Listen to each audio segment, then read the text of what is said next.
안녕하세요, 가차트입니다. 영상을 시청하시기 전에 구독과 좋아요 부탁드리고요. 프로증권사를 사용하시면 나스닥 1계약 기준 150만원, 0.01 계약 기준 15,000원부터 선물 거래가 가능합니다. 자세한 내용은 고정 댓글에 유선 문의 또는 더보기란에 셀프 계좌 개설 영상을 참조해 주시기 바라겠습니다. 지난 시간에는 RSI의 심화 사용법에 대해 알아보았는데요. 오늘은 더욱 기초적이고 중요한 패턴에 대해 알아보겠습니다. 그러면 거두절미하고 바로 시작하겠습니다. 오늘 영상에서는 수많은 패턴들 중에 이 패턴 저 패턴 말고 잡다한 건 말고 정말 필요한 우리가 매매에서 잘 쓸 수 있는 패턴 몇 가지만 정리해 보도록 하겠습니다. 5가지 패턴을 대표적으로 말씀드릴 거고요. 첫 번째는 쌍봉 패턴, 두 번째는 삼각 수렴 패턴, 세 번째는 플래그 패턴, 네 번째는 쐐기형 패턴, 마지막 5번째는 헤드 앤 숄더 패턴입니다. 첫 번째 더블탑 쌍봉 패턴부터 말씀드리겠습니다. 쌍봉 패턴은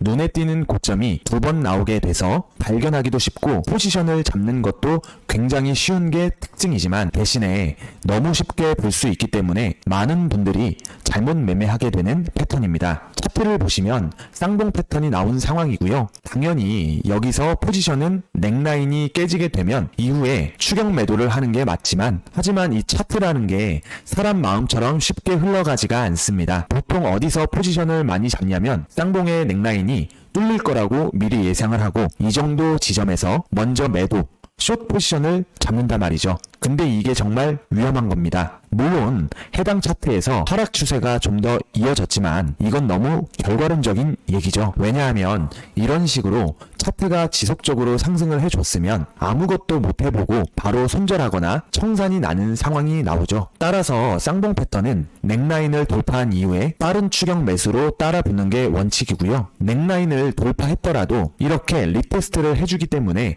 너무 서두르지 않으셔도 됩니다.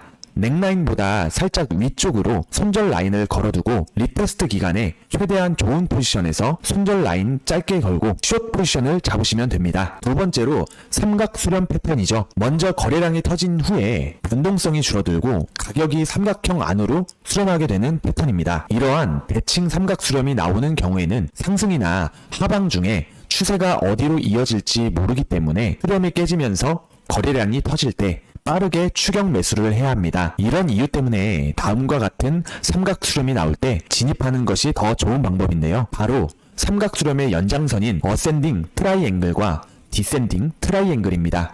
먼저 어센딩 트라이앵글은 그림처럼 위쪽 저항 라인이 일정한데 아래의 저점만 올라가는 패턴입니다. 그리고 패턴이 끝나고 나서 상승 추세가 이어지는 경우가 많기 때문에 파동이 끝나고 위에 저항 라인을 뚫어줄 때 상승 관점으로 접근이 용이하고 손절 라인은 당연히 하단의 저항 라인을 기준으로 잡으시면 됩니다. 디센딩 트라이앵글은 정확하게 어센딩의 반대라고 생각하시면 됩니다. 지지 라인은 그대로인데 고점만 점점 낮아지는 패턴이고 이후에 하락할 가능성이 굉장히 높죠.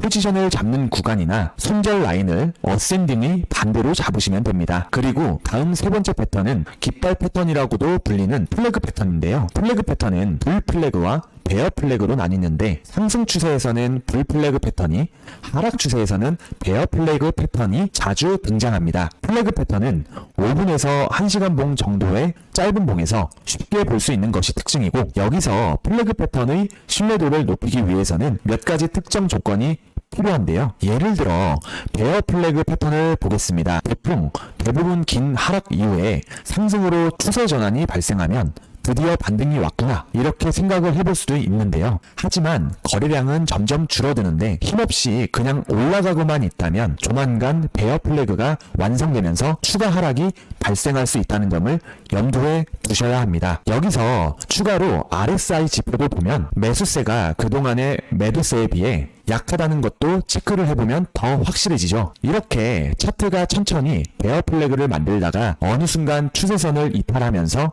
거래량이 다시 상승하면 여기서 바로 추격 하락 숏을 잡으시면 됩니다. 불 플래그 패턴의 예시도 보면 이런 식으로 상단 라인을 이탈한 이후에 추격 매수 포지션을 잡으시면 좋은 매매를 하실 수가 있습니다. 손절 라인 같은 경우는 플래그 패턴이 깨진 이후에 최대한 짧게 지지선으로 잡아주시면 됩니다. 다음 네 번째 패턴은 바로 웨지 패턴인데요. 쐐기형 패턴이라고도 부르는 패턴입니다. 그 중에 첫 번째는 상승형 라이징 웨지입니다. 그림에서 보는 것처럼 하락의 가능성이 높은 패턴입니다. 강한 거래량과 함께 이탈을 해주면 그때 패턴이 완성된다고 볼 수 있습니다. 워낙에 손익비 따지기도 쉽고 초보자들도 차트에서 쉽게 확인할 수가 있기 때문에 가장 많이 분석에 이용되는 패턴 중에 하나라고 볼 수 있습니다. 실제 차트를 보면 가장 정석 라이징 웨지 패턴이거든요. 패턴이 발생한 이후에 추세가 하방 이탈해주면서 거래량도 터져주고 추가적으로 강한 하락 추세를 만들어주는 모습입니다. 그리고 동시에 하락 다이버전스도 함께 발생했기 때문에 하방 이탈의 가능성을 더 높게 예측할 수가 있습니다. 진입 타점 같은 경우는 추세가 하방 이탈을 해주면 그때 추격 하락 매수를 잡아주시면서 당연히 손절 라인은 상단 추세선으로 잡아주시면 되시고요. 그리고 라이징 웨지의 반대인 폴링 웨지 패턴 같은 경우도 방향만 바뀌었을 뿐 똑같습니다. 하락 세기가 나오면서 상승 다이버전스가 발생하고 타점은 상방선에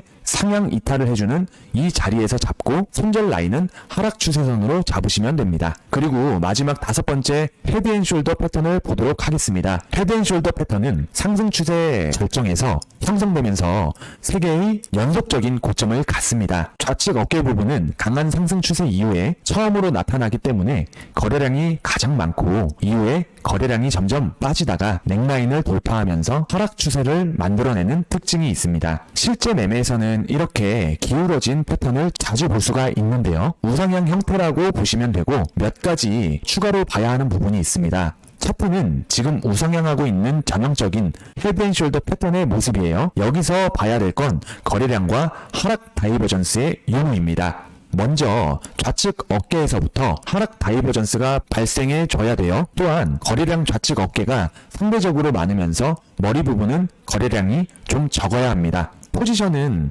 숏 관점에서 넥라인이 깨지면서 하락 추세가 시작될 때 진입을 하거나 리테스트 구간에서 잡아주시면 되는 거죠. 최근 나스닥 차트인데요. 역 헤드앤숄더 패턴이 완성됐어요. 헤드앤숄더와 반대, 거꾸로죠. 넥라인이 이렇게 그려지고 넥라인 기준으로 돌파 이 구간에서 추가 상승을 보고 공격적으로 매수 가능한 구간, 그리고 넥라인으로 리테스트 주고 다시 상승 이 구간에서 확인 매수 가능한 구간입니다. 물론 최소 상승폭이 낮은 구간이기 때문에 많은 수익을 볼 수 있는 차트는 아니지만 확실한 수익을 낼 수 있는 구간이 형성된 거죠. 여러분도 이런 기본적인 차트 기법만 볼 줄 아셔도 확실한 수익을 볼 수 있는 것이 바로 이 선물 매매라는 것을 명심하시기 바랍니다. 오늘 영상은 여기까지 하고 마무리 짓도록 하겠습니다. 해외증권사 계좌 개설 혹은 메타트레이더5 관련 문의사항은 아래 더보기란에 유선 문의 또는 셀프 계좌 개설 영상을 참고해 주시기 바라겠습니다. 지금까지 갓차트였습니다. 영상을 시청해주셔서 감사합니다.